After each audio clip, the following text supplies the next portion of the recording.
Hello and welcome to a little video where I go over the things that happened on the previous session and perhaps look forward to what is going to be happening in the next session. So first of all, you can see I got a lovely new color. I'm all red and shit. It looks gorgeous.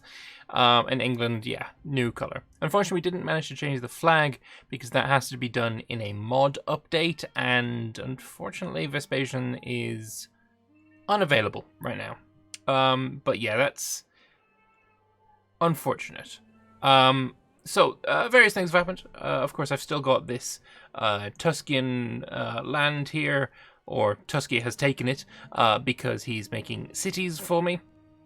So I just need to retake Ordovicia, which we've basically done. We just need to wait for them to accept peace. We need to take over Dolakothi, and then once the city is finished here, which is going to be very, very soon, then we'll be able to take that as well. Lovely stuff. There are still things I need to do in Germany, of course. Finish off Teutonia. Is that just to colonize that? Take over Venedia, and basically do what I can to secure my position.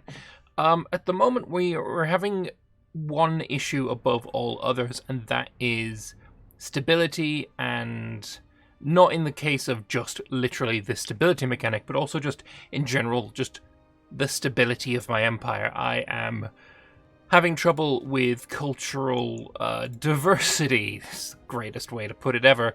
We're having trouble with that. To the point where I'm having lots of rebellions.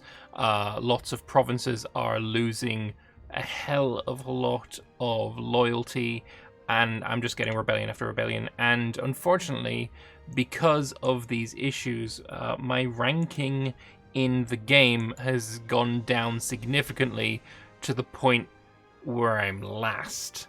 To have a little bit of comparison, right now I've got 3.7% of the power. The previous session, I had 6.2%. It's not a great situation to be in. This is probably the weakest I've ever been in a multiplayer at this stage. But hopefully we can turn it around. There are certain things going in my favor to be able to turn around. Obviously, the first being most of my lack of power is coming from a stability issue, and that is something I can solve. I can solve it through, of course, becoming a more civilized society. Although we'll get into it in a moment, civilization or centralization is a big part of the reason why I'm having problems. But the aim is going to be to civilize into a monarchy, which will be a lot more stable, a lot easier to be stable, a lot easier to get some technology going. And with technology, especially going into the religious tree, I'll be able to have various things that will make my land a bit more stable. Other things that are going to hopefully go in my favor is once you've reconquered a place, they stay pacified for a while. Like when I take the province of Ordovicia, they're going to have pretty high loyalty, and even if it does start to go down again, we'll be able to fix it. So it is just a case of we need to sit on our asses and do nothing for a while and work on ourselves for a bit. There is, however, maybe a small wrench in that particular plan, and that is Biturigia. Say, Biturigia has made notions towards wanting to go to war with me. We were looking for a replacement for the Mesopotamian Empire, as the player was unable to continue playing, and it's a pretty big empire, and definitely in need of a player. It can't just be partitioned between the various powers. And the person who said they would take it is Biturigia. If, and I quote, probably paraphrase, if I lose to England in our coming war. My response to this was, what coming war? I had no notions of attacking Biturigia. I've never actually been hostile towards him. But apparently he's going to be hostile towards me. I don't know. We're both having very unstable nations, so we'll see who comes out on top of that. As per not that one, but that one, Biturigia is only 0.1% stronger than me. So we'll see where that ends up going. But I still have Adriatica as a friend, though. If it comes down to a 1v1 versus Bitterigia, firstly, I fancy my chances pretty highly. And second, 143 strength cohorts in Britannia is pretty nice.